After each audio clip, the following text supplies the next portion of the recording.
இந்த உலகத்தினுடைய எல்லா பக்கங்களிலும் பார்க்கின்ற பொழுது தளர்ச்சி என்கிற அல்லது தளர்வு என்கிற ஒரு மனப்பான்மையை இந்த தலைமுறையினரிடத்திலே மிகவும் அதிகமாக பார்க்க முடிவதை காண முடிகிறது. முயன்று கிடைக்கவில்லை என்றால் அதிலே தளர்ச்சி, படித்து மதிப்பெண்கள் கிடைக்கவில்லை என்றால் அயற்சியும் வேதனைகளையும் அடைகின்றவர்கள்.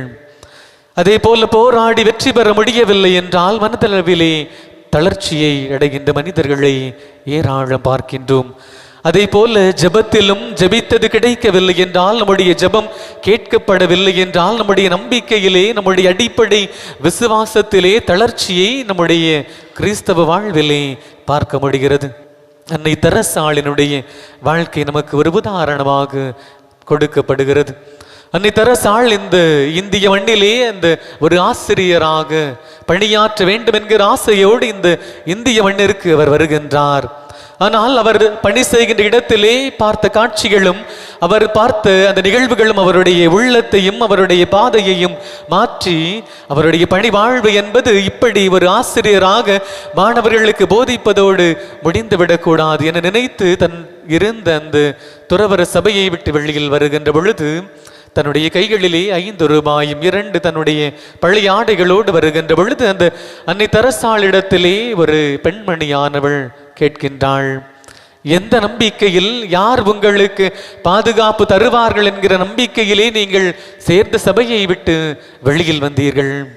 யார் உங்களை பாதுகாப்பார்கள், யார் உங்களுடைய தேவைகளை நிறைவேற்றுவார் என்கிற நம்பிக்கையில் நீங்கள் இந்த முடிவை எடுத்தீர்கள் என்று அன்னை தெரசாளிடத்திலே கேட்கின்ற பொழுது அன்னை தெரசாள் அந்த மனிதருக்கு பதில் கூறிய அந்த பதிலானது, என்னுடைய பாதுகாப்பு கடவுளை என்று. நம்முடைய கடவுள் எப்படிப்பட்டவர் என்றால், நம்முடைய ஜபங்களை, நம்முடைய கண்ணீர்களை கேட்டுவிட்டு நமக்கு பதில் தர முடியாத அளவிற்கு பலவீனமான கடவுள் இல்லை. நம்முடைய ஜபங்களை, நம்முடைய உள்ளத்தில் இருக்கின்ற ஜபங்களை கடவுளிடத்தில் எடுத்து சொல்வதற்கு முன்பாகவே அறிந்து வைத்திருக்கிற கடவுள் என்று பழைய ஏற்பாடு நமக்கு கற்றுத் தருகிறது. நம்முடைய துன்பங்களிலிருந்து நமக்கு விடுதலையையும் நமக்கு நீதியையும் தரக்கூடியவர் தான்.